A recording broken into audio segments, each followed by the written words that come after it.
فطرانہ کن لوگوں پر فرض واجب ہے اور کن کو دے سکتے ہیں؟ دیکھا ماشاءاللہ اچھا سوال ہے. ایسا بندہ سوال کرے نا جس کا جواب مولوی کو، مفتی کو، فقیہ کو آتا ہو، جس کا معاملہ نبی سے ہو، ان کے سوالات امت سے نہیں کرتے. دیکھیں جو فطرانے کا معاملہ ہے نا، فطرانہ ذہن میں رکھیں کہ گندم وغیرہ تقریباً 2.5 کلو ہو، یہ اس کی قیمت. اوپر جو ہے، کشمش ہے، کھجور ہے، وہ 4 کلو ہے. ٹھیک ہے، نبی پاک صلی اللہ علیہ وآلہ وسلم نے یہ فطرانہ فرمایا.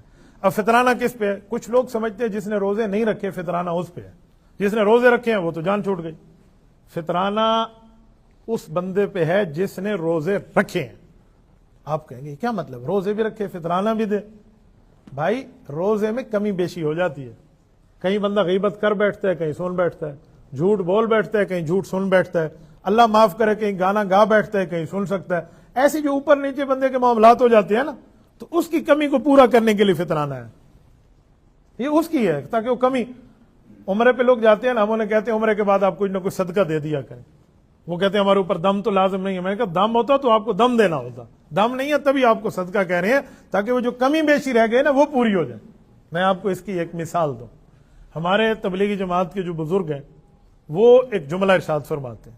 وہ کہتے ہیں جس وقت گشت کریں نا، لوگوں کو لے کر آئیں نماز کے لیے، دین کی دعوت کے لیے، تو آپ گشت کریں. جاتے ہوئے جب آپ گشت کرتے ہوئے جائیں گے نا، تو آپ اس وقت کوئی سی بھی چیز پڑھ لیں، تسبیح پڑھ لیں، سبحان اللہ پڑھ لیں، لا الہ الا اللہ پڑھ لیں، الحمدللہ پڑھ لیں. لیکن جب آپ گشت ختم کر کے واپس آئیں گے تو آپ استغفار کریں.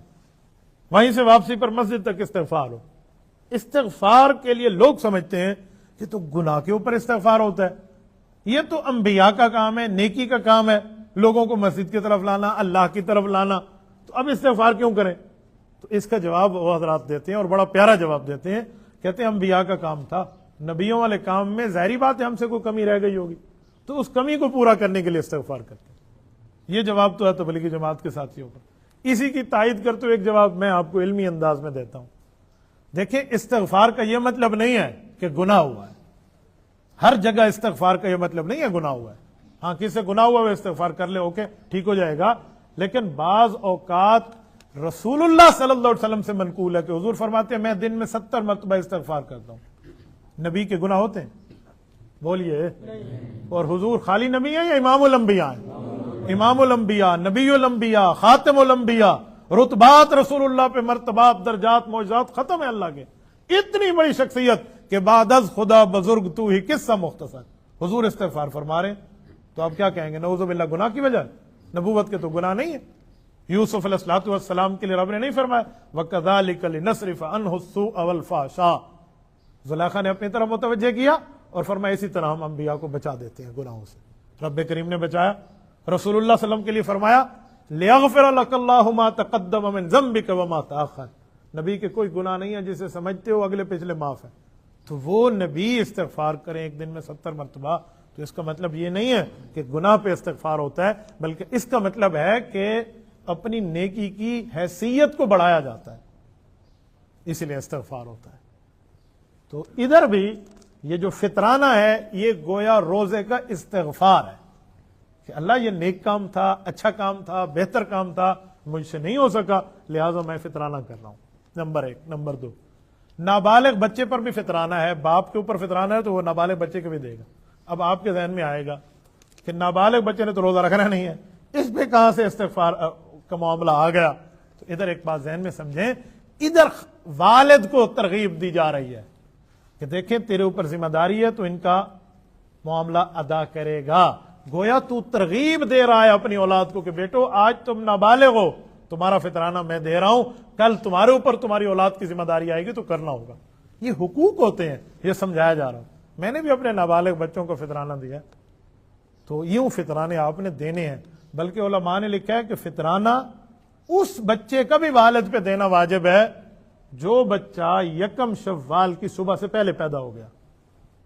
یعنی صبح عید ہے نا، وہ رات کو پیدا ہو گیا، عید علی رات، ہمارے دیہات میں اس کا نام رکھتے ہیں عیدو خان. وہ اگر عیدو خان بن گیا، عید والی رات پیدا ہوا ہے، تو اس عیدو خان کا بھی آپ نے فطرانہ اس کے والد نے دینا ہے. اس حد تک فطرانے کا معاملہ ہے. اور فطرانے کا وقت کب ہے؟ رمضان کا چاند طلوع ہوا، فطرانہ شروع ہو گیا. چاہے آپ پہلے دے دیں روزے کا پھر بھی ٹھیک ہے، بہت اچھا، نو ایشو.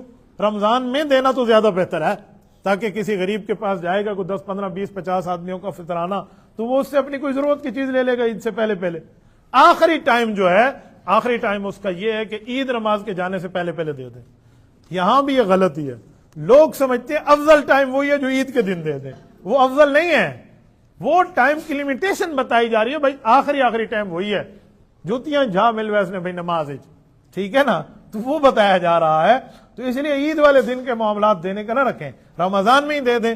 تو رمضان میں ویسے ہی ایک رمضان میں ایک نیکی کہتے نہیں 1 لاکھ کے برابر ہے, تو لکی ماہ رمضان ہے, تو اس میں اس طرح پھر بندہ کر لے تو فطرانہ دینا ہوگا. اب کن لوگوں نے دینا ہے اور کن نے لینا ہے یہ بھی رہ گیا. دینا ہر اس آدمی نے ہے جس کے پاس اپنی ضرورت سے ہٹ کر 52.5 تولہ چاندی کے بقدر مال یا چیزیں موجود ہوں. 52.5 تولہ چاندی آج کے دور میں کوئی 1.5 لاکھ کے لگ بھگ بنتی ہے. آپ بتائیں گے مجھے, ہمارے جیولر بھائی بیٹھے ہیں, 52.5 تولے چاندی کی قیمت کتنی بنی جی؟ 52.5 تولہ کی. بس اسی کے لگ بھگ جس آدمی کے پاس پیسے ہیں نا, تو وہ آدمی جو ہے نا کیا کہتے ہیں فطرانہ دینے کی پوزیشن میں. اور جس کے پاس اتنا مال بھی نہیں ہے وہ فطرانہ لے گا. ہر روزے دار پر بھی فطرانہ نہیں ہے. اس روزے دار پہ جس کے پاس اتنا مال ہو وہ فطرانہ دے گا.